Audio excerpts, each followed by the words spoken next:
Swadika, welcome to Be My Guest. I'm Sandra Han Utsaha. The Joint Foreign Chambers of Commerce of Thailand, or JFCCT, aims to positively contribute to Thailand's economic development. We've come to the JFCCT to speak with the chairman, Mr. Stanley Kang, about the private sector's views on Thailand, ASEAN, and beyond.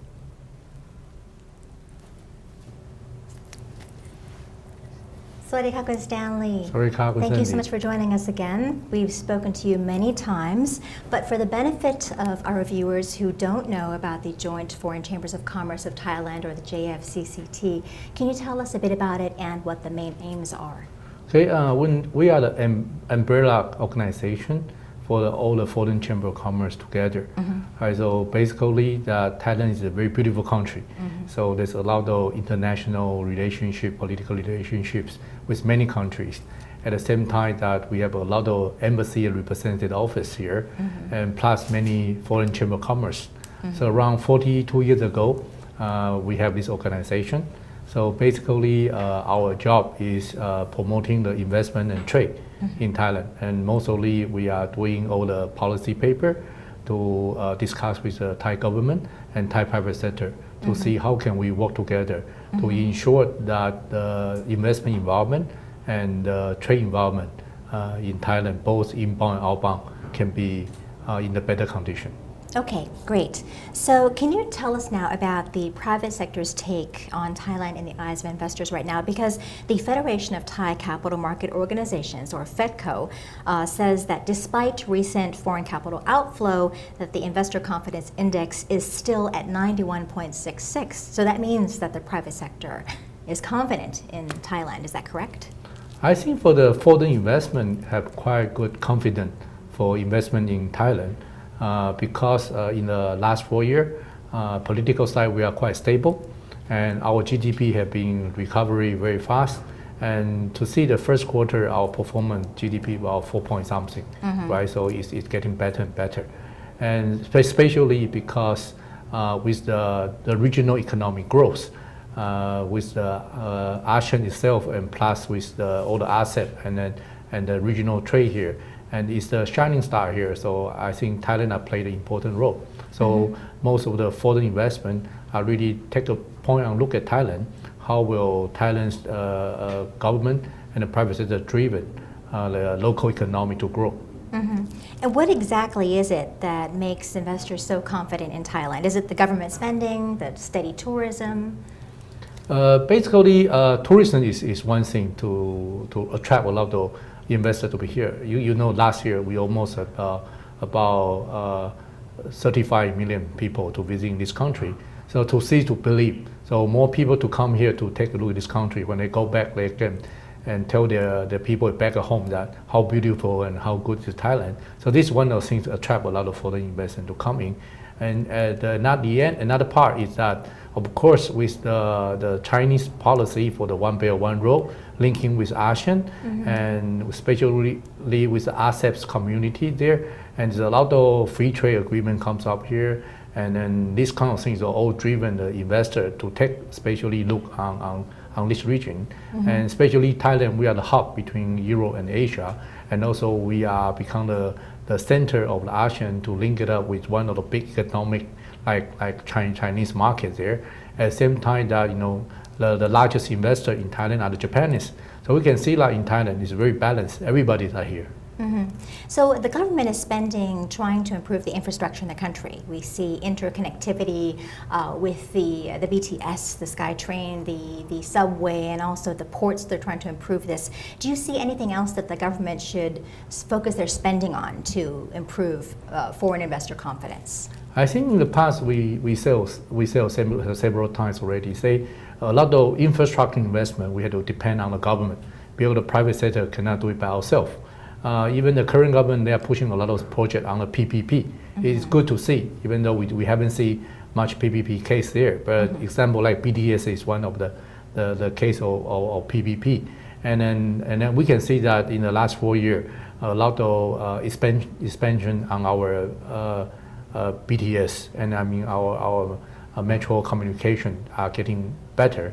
and then we can see the expansion on the other than the Suvarnabhumi airport. Right now, Uttar Airport also changing to become a commercial airport, and we hope to see the expansion on the Lanchapang port too. So if all this kind of infrastructure can be good, will be fast, and especially by the high-speed train, and we're starting also. So if more infrastructure investment the government will take place, and I believe that will be a lot of foreign investment will be followed by. And a paperless society, like you were saying, is actually what Thailand 4.0 should be. Can you comment on Thailand 4.0? How far along do you think we are right now? I think Thailand 4.0 is a very good concept policy because government did a very good promotion. So we should move forward for that. Right? So today, the technology are driving everything happen. So in the past, we don't have this kind of smart mobile phone with us, but today everywhere we have. We can see that we move from 2G to 3G, and right now we are in the 4G. And do you know what will happen when this technology come to the 5G world? I believe it will be very fast, especially in the Thailand's planning 2020. We should see all the 5G in Thailand. And let's talk about the Foreign Business Act now. What is the JFCCT's comments on this? Okay, Foreign Business Act, we think that we always talk about service liberalization. So I think that Thailand is moving from a manufacturing country to become a more added value. That's what Thailand 4.0 about. So more added value, we should look at on the service sector. So basically today we are not just purely manufacturing. We have to see the manufacturing and service value. So those kind of added value things will be concerned with a lot of on the service sector. But unfortunately that on the Foreign Business Act still have a lot of limitation on the service part. So if we want to driven this country to become more added value, especially like Thailand 4.0, so we believe that we should become more positively to take the service liberalization and for more foreign investment to come in for the service sector, and they can work together with to support the Thai economic to become more added value. Okay, and there are comments that Thais these days don't want to do manual labor. Do you have any comments on that? Oh, according to the economic growth, you will go through that. But I think one thing very important is that do we have skillful talent, right? So example like 25, 30 years ago, if we don't have good policy to open for the manufacturer to come here. Today we don't produce so many cars. Thailand people call us Detroit Asia, and we produce so many cars. Right? But even though now all the car is under the Thai brand, but they are all made in Thailand by Thai peoples, right? Same too. So Thailand right now we on the manufacture part we have been very strong in the region. But of course right now the neighboring countries are open the market. They are trying to attracting all these manufacturing being there. So ourselves should look at ourselves to become manufacturing and also service. And this service was also including all this innovation and research to become more added value. So you see that the government had to put down the program there for the current 5S curve and the new S curve. So all these kind of things is you got to be liberalized. Okay. So you can attract more foreign talent to be here. Right. And then we can work together and to ensure that we can see the future car here. We can see the robotic here. We can see the better service on the wellness, right? And also we can see all the future food, future energy to be happening in Thailand. Okay. It's time for us to take a break, but stay tuned as we speak with Mr. Stanley Kang, the chairman of the Joint Foreign Chambers of Commerce of Thailand. We're back with Mr. Stanley Kang, the chairman of the Joint Foreign Chambers of Commerce of Thailand. So can Stanley talk to us now about the Internet of Things and artificial intelligence? How is it in Thailand?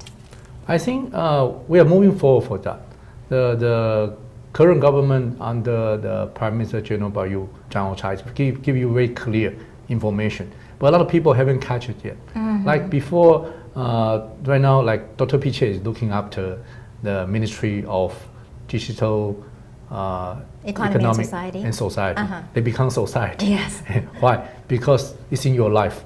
So it's not like the day when we was study computer is very unfriendly. Right. But today, all this kind of technology become very friendly. It's a part of Everybody, life. yeah, everybody can use it. And you see the young children, 1 year, 2 years old, they start planning on your smartphone, iPad, on the line, all these kind of things. Right. Even the elders, they start talking chat with their grandson by line. So that thing happened there. And then because with all this kind of technology, and because just now we had mentioned from 4G to 5G, so it's all around us. A lot of things can be changed. So we got to think what will be the next generation they're going to face. Personally, I believe AI with the AI IoT, they will create more jobs. But that's against the flow. I've been to so many different talks, and so many speakers have said that you have to put your kids in the best schools and make sure they come out on top, because everyone will be their jobs will be taken away by AI and robotics. Well, of course, some of the job were taken by AI, but at the same time they create even more job. I will give you an example like transportation. Okay, in the past when we go to this place to that place, you had to go by horse, right? After people invented car, right? Now there's more people driving the car than riding the horse, and the speed are getting faster. You only create more job. There will be more driver, taxi driver rather than the horse rider, right? Another example, you look at technology when they're changing, and at the very beginning when we have the mobile phone, right? Only the business people holding the mobile phone think that I'm the business people. Yes. But you look at today, the technology development, right? Smartphone today, maybe you and me holding the iPhone, many other people holding different brand of smartphone there, Yes. right? So even my driver and my nanny, they have 2 smartphones. So the consumption of smartphone even getting much better, the usage getting better. So it's creating more job there. It's not getting loose of the job there. I give you another example. Okay. At a traditional time when we want to have a garment, you know I'm in the textile business. Yes. When you have a garment, you need to find a tailor to cut and sew your dress. Yes. But after we go to the manufacturing, the garment operation, you see, we create more job. There's more tailor inside rather than one single tailor. We produce much more garment rather than the tailor production. Okay. So you see, the technology only driven you to have creating more job. Increase in supply. Yeah, increasing supply and increasing the job opportunity. But are you ready? What do we have to do to be ready? I think right now you can see that a lot of things, a lot of professional, like even the medical doctor, right? In the past, they have to do the surgery by themselves. In the future, maybe the robotic can do it better. There's already robotic assisted surgery. Yes, I believe in the future, all the robotic will replace the surgery medical. Right. Then what will happen to the doctors? No, so they can do more surgery there. So you need more doctor to taking care of the patients. Yeah. So that's the thing changing.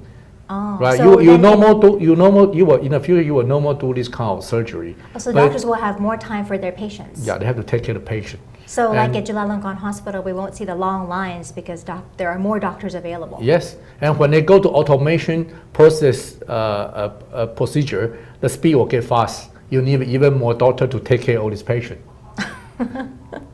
Okay, very interesting take on that. Now, since we're talking about technology and all, let's talk about fintech and cryptocurrencies. What comments do you have on that for us? Basically, you know that every around the things that we are called centralization. Like we have the government with the central bank, they all management, this kind of thing. Today, technology they're developing. So those kind of things they go with the new system, you know, the blockchain. They try to decentralize. They try to really make it like a balance, you and me, and with the system, how can we decide all these kind of details there? It's not regulated though.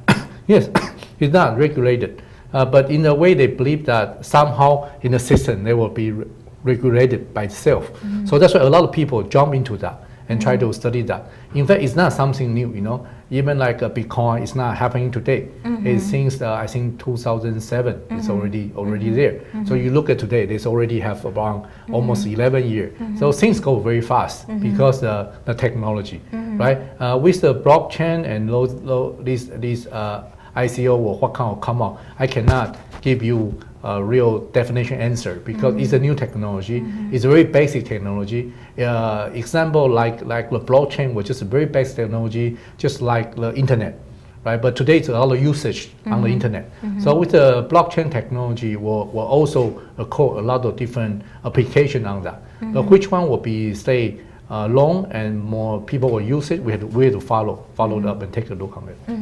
Some people are worried that with things like cryptocurrency and the internet, because of the regulation or lack of regulation, there's more opportunity for corruption or money laundering. What can we do to actually stem this or to stop this from happening?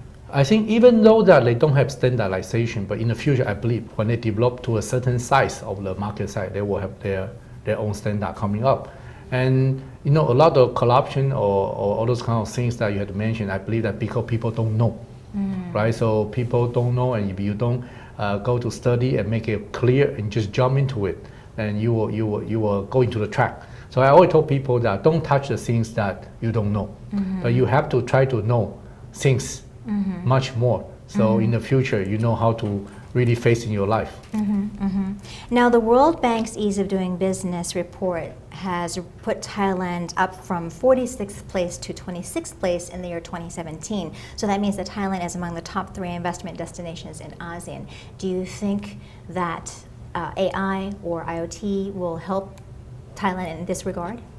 Yes, for sure, because AI and IoT with those kind of ease of doing business things are coming and fast and fast. I have to mention like all this kind of index is not just by yourself, because it's a group of country. You have to compete with each other. Who is moving faster, whose ranking will be in the front. So with the World Bank's ease of doing business, Thailand has quite good performance.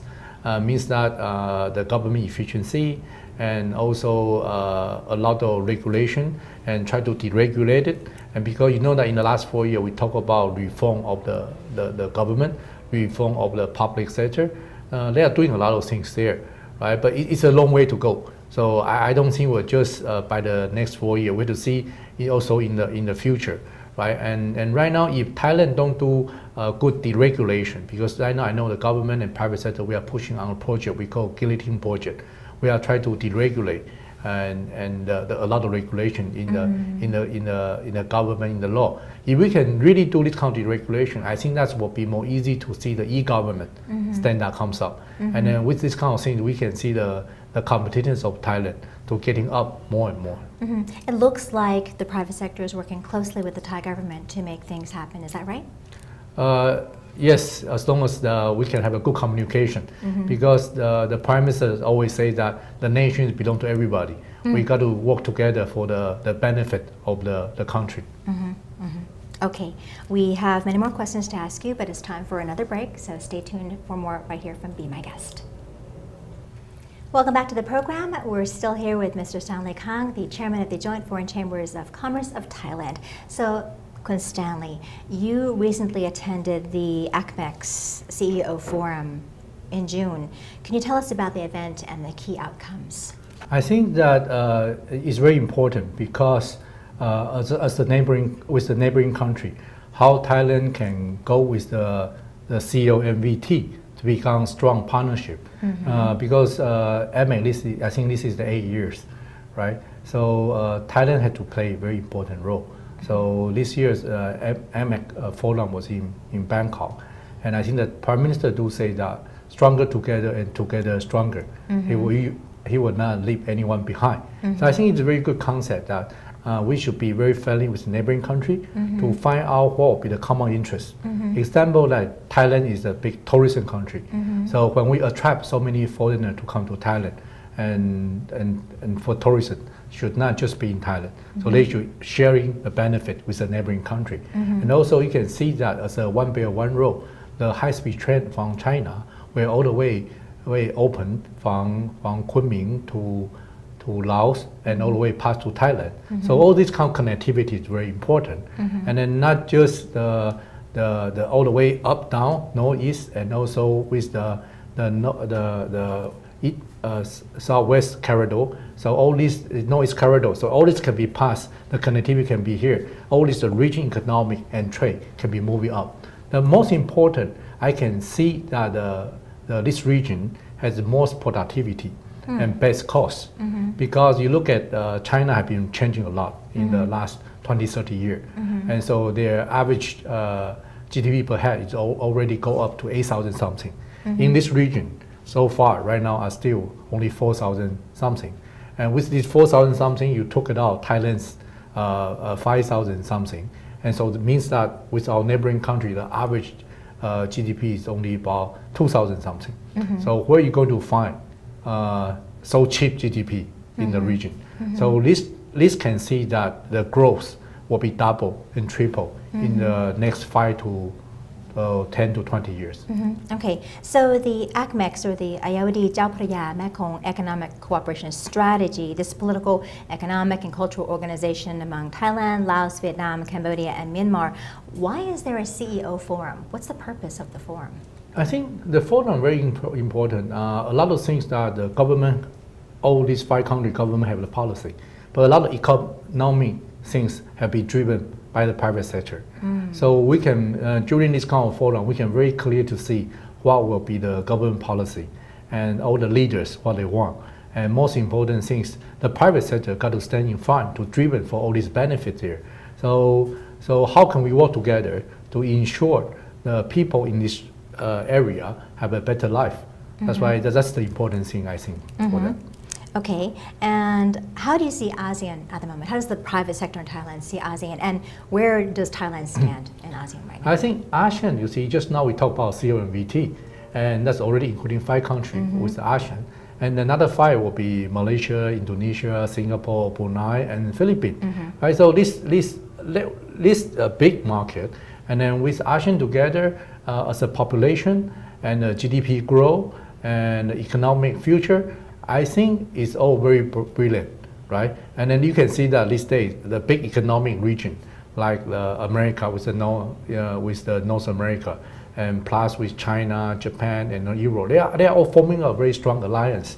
So it's good for the ASEAN 10 country to form it up. We have a long way to go, but we also found a long way. Last year was the ASEAN 50 years, right? What will be the next 50 years? So I do urge that the regional leader should be work very closely for the mutual benefit of the people within these 10 countries. And also the private sector in these 10 countries should be taking responsible to work very strongly together to pushing all the policy to be happen to ensure the people get better life. And most important, can we work more transparency and make driven a better policy there to ensure the inequality gap can be less. And basically, there's a lot of new technology there. And just like now, previously we discussed with all these IoT things, with these AIoT things, and it's all coming up. So like a big brother and small brother, we should help each other to make sure that all the people in the region have the better life. Well, Kun Stanley, it's been great catching up with you. Thank you for sharing all of the information and insight from the private sector with us. ขอบคุณค่ะ Thank you. And there you have it. The JFCCT's chairman, Mr. Stanley Kang, still sees great potential in Thailand. And as he indicated in the interview, we all have to work together to help move the country forward. I'm Sandra Hanud Sahat for being my guest. Thank you so much for joining us, and be sure to join us in the future. สวัสดีค่ะ